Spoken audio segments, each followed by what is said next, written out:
여러분 안녕하세요. 은퇴 전환기 여러분의 든든한 친구 우미입니다. 은퇴를 앞둔 여러분들에게 여가는 어떤 의미인가요? 오늘은 우리가 매일 마주하는 여가를 조금 다른 시선으로 함께 살펴보려고 합니다. 여러분은 평소 여가 시간을 어떻게 사용하고 계신가요? 혹시 유튜브를 보거나 TV를 시청하고 혹은 잠을 자며 여가 시간을 보내고 있지는 않으신가요? 이러한 활동들은 모두 소극적 여가에 해당합니다. 소극적 여가란 휴식과 소비를 중심으로 한 활동으로 즉각적인 만족은 주지만 지속적인 성취나 정체성 형성으로는 이어지기 어려운 여가를 말합니다.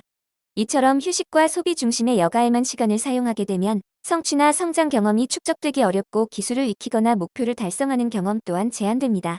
그 결과 업무 외의 영역에서 새로운 정체성을 형성하기가 어려워집니다. 또한 혼자 소비하는 여가가 반복될수록 사회적 교류는 줄어들고 관계는 약화되며 사회적 고립의 위험 역시 높아질 수 있습니다.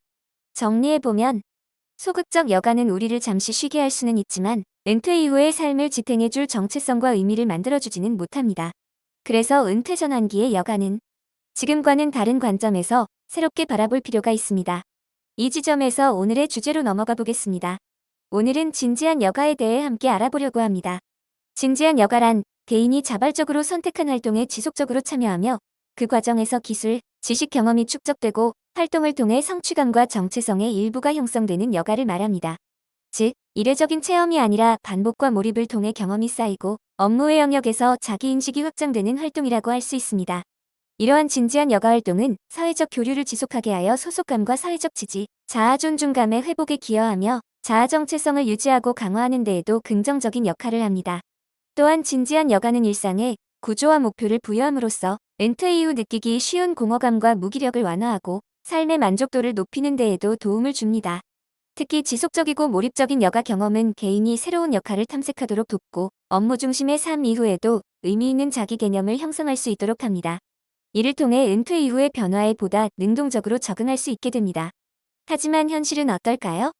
은퇴한 노년층이 가장 많이 참여한 여가 활동을 조사한 결과 휴식 활동이 전체의 81.2%를 차지하였습니다. 즉, 적극적이고 몰입적인 여가보다는 비활동적이고 일상적인 여가에 대부분의 시간을 사용하고 있는 것입니다.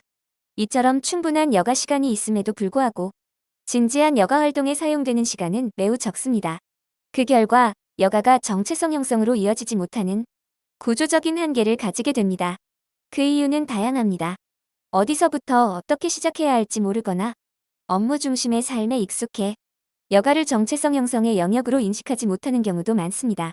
또 여가를 시작하더라도 단발적인 체험이나 소극적인 활동에 그치는 경우도 적지 않습니다. 그래서 여가 시간은 늘어나지만 업무의 영역에서의 새로운 역할과 정체성은 형성되지 못하는 상황이 반복됩니다. 이러한 점을 고려할 때 정체성 형성으로 이어질 수 있는 현실적이고 지속 가능한 여가 활동을 선택하기 위해 세 가지 기준을 함께 살펴볼 필요가 있습니다. 첫째, 지속 가능성입니다. 지금의 생활 속에서 꾸준히 이어갈 수 있는가를 살펴봅니다. 둘째, 정체성 확장성입니다. 이 활동이 업무 밖의 나를 넓혀주는 경험이 되는지를 생각해봅니다. 셋째, 확장 가능성입니다. 이 여가가 관계, 배움, 기여로 이어질 수 있는지를 점검합니다. 이 세 가지 기준을 바탕으로 여가 활동을 선택한다면 보다 의미 있는 시작이 될 수 있습니다.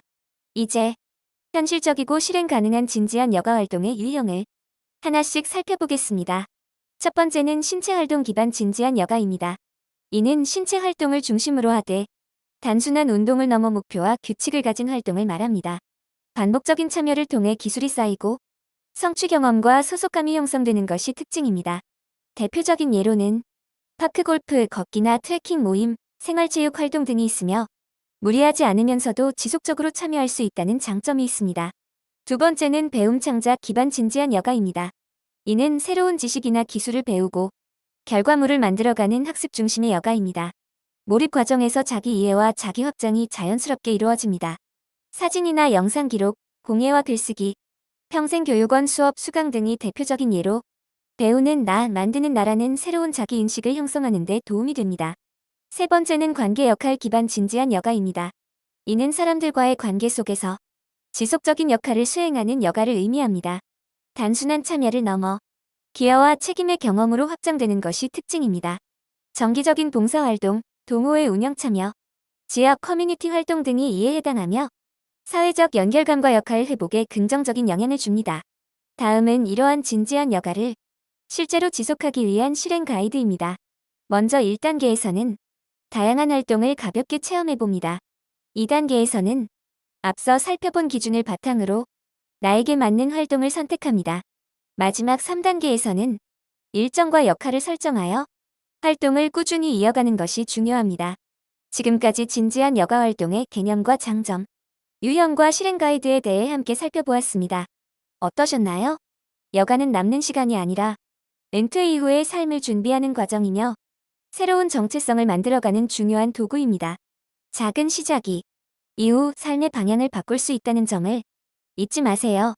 그럼 저는 이만 다음에 더 유익한 영상으로 또 만나요.